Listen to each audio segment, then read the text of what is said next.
Ito. Medyo controversial to. Yung amendment versus insertion. Kasi nga may nilabas ano pangalan nito? Sino tong reporter na to na Anthony Tabernan na may mga listahan din ng infrastructure program si Senator Risa Hontiveros. So, ang nakita kong pattern sa social media is to differentiate yung amendment versus insertion. Ano yung take nyo? Sino yung unang hihirit dito? Si Cappy. Si Cappy. JC. I nominate Cappy. Cappy. Clockwise. Siguro ganito, kung kumbaga sa Venn diagram, Venn diagram pa talaga. Lahat ng insertion ay amendment. Yeah. Lahat ng insertion ay amendment. Yes. And but not all amendments are insertions. So, I mean, one can say na parang unnecessary hair splitting ba to, pero parang maganda pa rin na ma-differentiate yung amendment per se sa insertion. 'Di ba? Ultimately, yung gusto natin, lahat ng amendment, lahat ng pagbabago pagbabago or addition, modification sa anumang panukalang batas bukas sa publiko. Kaya siguro natatawag na insertion ang mga bagay-bagay, nangyayari siya sa kadiliman. Diyos. Medyo mahala yung pagkakasabi ko ngayon, ha? Medyo mahala yung pagkakasabi ko. Medyo risky. Medyo risky. Yung isang linggo ka pa, ha? Buti na lang walang censorship dito sa Kaya, wala naman ako sinabing masama, di ba? Insertion. Clean-minded lang tayo. So yun, na parang gusto natin bukas lahat. Kaya nga ang isang dapat mangyari yung open bycam. Anyway, so maybe JC would want to add or expound. Hindi kasi I think we have to acknowledge na parang regardless kung well-meaning ka or hindi, ay parang naging kalakaran na rin talaga kasi yung pag-sponsor ng mga local projects, mga roads, multipurpose buildings, na parang even if you're the most well-meaning na politiko, ay mapupwersa ka na gumawa or maglagay or mag-allocate ng mga ganun na naka-attribute sa'yo. Kasi I mean, politics is politics. Kailangan mo manalo para ka mapasok sa politika in the first place. Pero yun I guess importante yung distinction that Cappy has been saying na what we're really most against would be yung grabe kasing insertions. Parang unprecedented talaga siya in the past couple of years na hundreds of billions of pesos na kasi pinag-uusapan natin. Nire-review ba, hinihingi ko sa inyo yung old pork data. Back noong 2009, 2013, yung DBM meron siyang microsite na nirelease niya lahat ng mga detalye ng mga pork projects, pork allocations and disbursements during that time. Tapos tinitingnan ko yung mga amounts, ang liliit lang eh. Of course, inflation happens over time and talagang lumalaki yung budget natin over time. Pero small fry lang yung pork of old compared dun sa nakikita natin sa ngayon. Na talagang kailangan talagang ma-overhaul tong sistema na to kasi unacceptably gargantuan na talaga yung mga sinisingit, especially doon nga sa sinasabi ni Cappy na sa kadiliman nangyayari, doon sa last steps ng budget process, doon sa BICAM especially, doon nangyaring kababalaghan. Na tama nga naman na hindi naman masama per se yung amendments, pero nakadiskubre sila ng parang ng hack doon parang na-hack nila yung sistema na parang pwede pala nating gawin to, tapos hindi tayo maka-call out, and that happened for a number of years. So I guess yun yung kailangan nating pagtuunan ng pansin. Parang not so much doon sa distinction, pero doon sa mga nangyari in the past couple of years na gargantuan na mga insertions. Pero amendments per se, not bad. Zai. Sa akin, yung amendment or insertion, yun nga, sabi nga natin, yung insertion, it's a form of it's a form of amendment. Pero essentially, ang diferensya, hindi institutional, walang transparency, hindi na-discuss sa floor yung mga insertion na what we understand now as insertion. Kasi yan yung mga nangyari during the BICAM na walang transparency yung process, walang nakakaalam ng listahan, mismo executive branch, at least yung mga technocrats nagugulat sa nagiging kinakalabasan ng budget. Ang gusto kong i-raise na issue dyan ay yung related ba sa power of the purse? Oo, kasama sa kapangyarihan sa authority ng legislative branch na mag-amend ng kahit anong batas bilang bahagi ng legislative process. Pero pagdating sa budget, wala kasing defined na limits eh. Wala naman sa Constitution, wala naman lalo naman wala sa admin code kasi hindi naman niya saklaw yung legislative branch.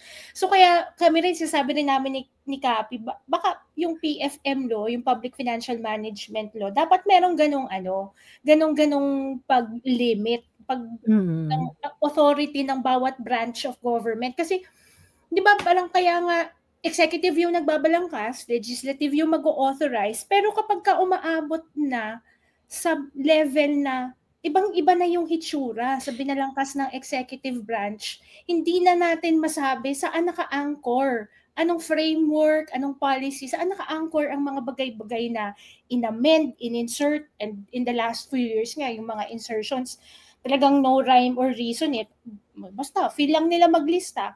So pagka ganun yung nangyari, tapos wala tayong pag-uusap, walang diskurso among policymakers tungkol sa limits ng kanya-kanyang power na may kinalaman sa checks and balances ng political system natin, edi forever mangyayari yung ganun. Walang katapusan yun.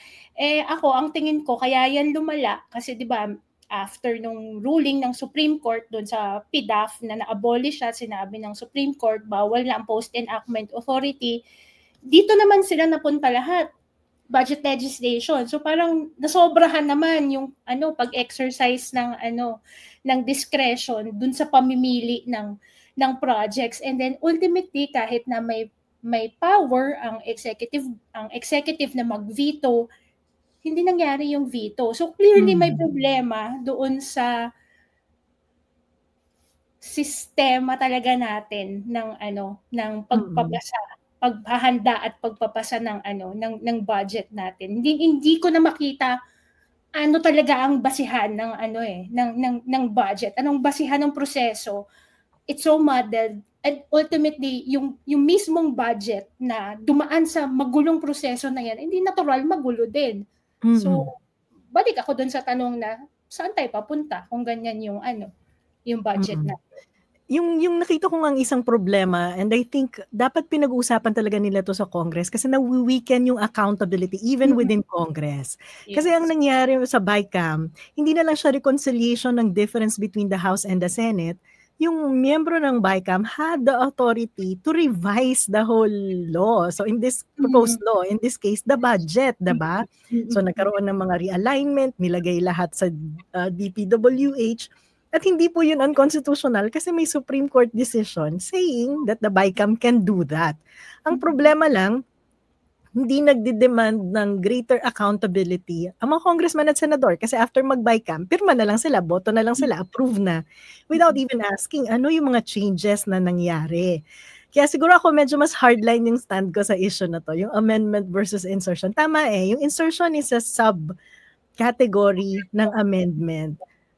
The way na nag-evolve ang discourse online But even if it's insertion kasi, sabihin natin maliit na grupo yung nag-usap niyan, nagiging legal pa rin yan kasi ayon sa desisyon ng Supreme Court at technically, pag binalik yan sa two bodies, pwede kang mag-object di ba? Kahit diniscussion sa BICAM, kung hindi ka nag-agree dun sa resulta ng BICAM, you can still say no dun sa resulta ng BICAM.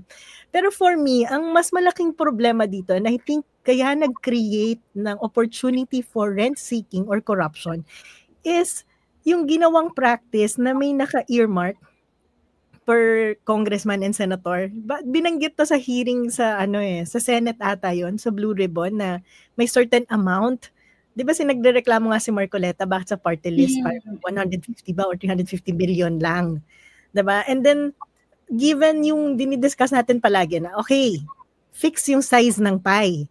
Kailangan natin yang i-allocate kung saan-saan, iba't ibang priority. So kung binigyan mo ng power ang congressman at senador, mag-identify ng specific project kung ano yung popondohan, you created that power na mag-allocate ng pera for certain project na naging root ng korupsyon. Kasi parang, syempre si senador, magagarantiyahan ko ha, itong project na to, magkakapondo yan eh. Dahil ako ang nag-facilitate ng pagpopondo sa project niya, kailangan may cut ako dyan. So dyan na pumasok yung 30%, 40%, naging rent-seeking siya eh. Diba? Sa akin kasi ideally, when you talk of the function of the House and the Senate, at ididikit mo siya dun sa maayos na public finance management mechanism, meron tayong plans, dapat, ngayon nga, gusto natin, i-trace natin kung itong mga insertions at amendments ng mga senador nanggaling ba sa specific plans at the local level, di ba? Kasi theoretically, dapat ganun yun. Nanggaling sa isang malinaw na plano ready for implementation. But unfortunately, the way it evolved, itong mga insertions or mga projects na pinapropose ng ilang senador ay hindi naman nagagaling sa plan kung hindi yan naging batayan. DPWH na rin na nagsabi dito, yung mga engineers nila. Di ba alin ang kumikita? Ano yung pinakamalaking kita sa mga infra? Kaya nga, ang meron silang inventory ng ilang ilog pa ba hindi nasisementohan? Dudugtong lang natin dyan. Di ba? What the? Ito yung parameters ng pondo eh. Saan kikita? Tsaka, so kung ako tatanungin, ideally, yung extent ng power of the purse ng mga congressman is to ask, paano ina-allocate ang pondo across infrastructure project? Hindi yung, pondohan nyo tong tulay na to. Pondohan nyo tong, river whatever, dredging na to. Kasi nga, sabi na ni Kapi kanina, Local Development Council, nandiyan na si congressman. So kung gusto mo mag-influence kung anong infra mapaprioritize, dun ka sa local. Discuss it with your constituencies through the LDC. Kung pwedeng i-limit, yung discussion, kasi for me, legislature, policy dapat yung level ng diskurso, hindi yung, sementohan nyo tong kalsada na to. Hindi siya policy eh. Parang ang diskurso mo ay, across all the kalsada na pinopropose, alin yung ipaprioritize? Diba? O kalsada ba yan dapat? O solar power poste? Yung mga ganon, yung mga gustong-gusto nila. Kaya baka mas medyo hardline ako na for me, dapat walang nagiging line amendments ng infra for both congressman and senator.